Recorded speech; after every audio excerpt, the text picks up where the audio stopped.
where did the violin come from? That's what my dad's cousin Merriman wanted to know.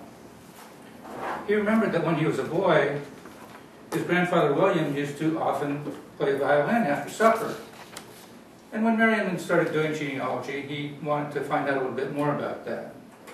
So he asked William's daughters, his aunts. And when he talked to them, he got a variety of versions of the violin story. The oldest daughter, Verda, my grandmother, said she didn't really remember where the violin came from, but she thought he had passed it on to his brother when he died. Another one of the sisters, Blanche, said she heard that her father had bought the violin when he lived in New York in a pawn shop, but then the original owner wanted it back, so he sold it to him for $150. And then when he came out to South Dakota, he bought another violin in the pawn shop. Another variation of the story was that a Civil War ancestor had found this violin in a mansion in the South and stole it, and subsequently gave it to William. But the most interesting story was told by William's youngest daughter, Wilma. Her story went something like this.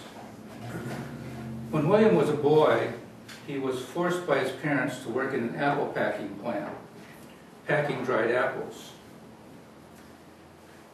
He hated this, so he rebelled, and at the age of 9, he ran away.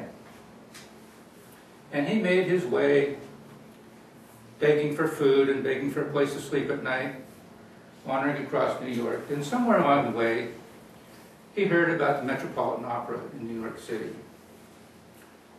So he made his way down to the city, where he ran into this old man who happened to be a violinist with the Metropolitan Opera.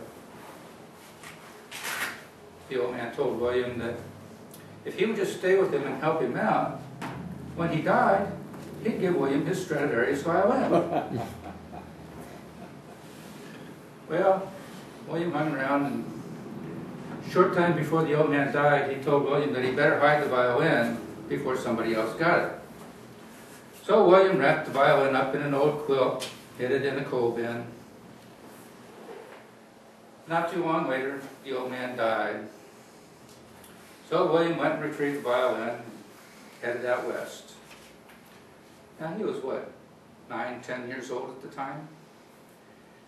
And he made his way across the country from New York City, finding odd jobs along the way to buy food and clothing, and made it all the way up to South Dakota, where he finally settled, married, and had a family of his own.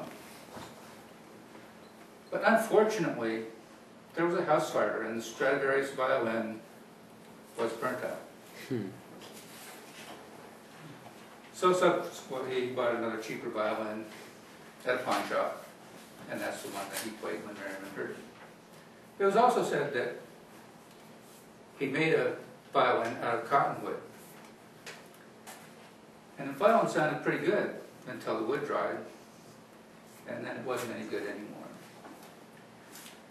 Well, these are the kinds of stories that are passed down through families.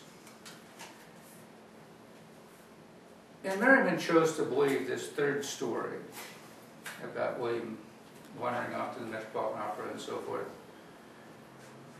It really is pretty inconsistent with the documented record of where William lived throughout his life and when he came to South Dakota. But whether you believe the story or not, whether it's true or not, it's those kinds of stories. They are part of your family history. Whichever version it is equally true as part of your family history. And you can choose to believe whatever you want. Because those stories make genealogy far more interesting than birth dates, death dates, and so forth. So when you hear your family stories, and you retell them to your children, they get changed a little bit along the way. But cherish those stories, because they are truly the most interesting and exciting part of your family history.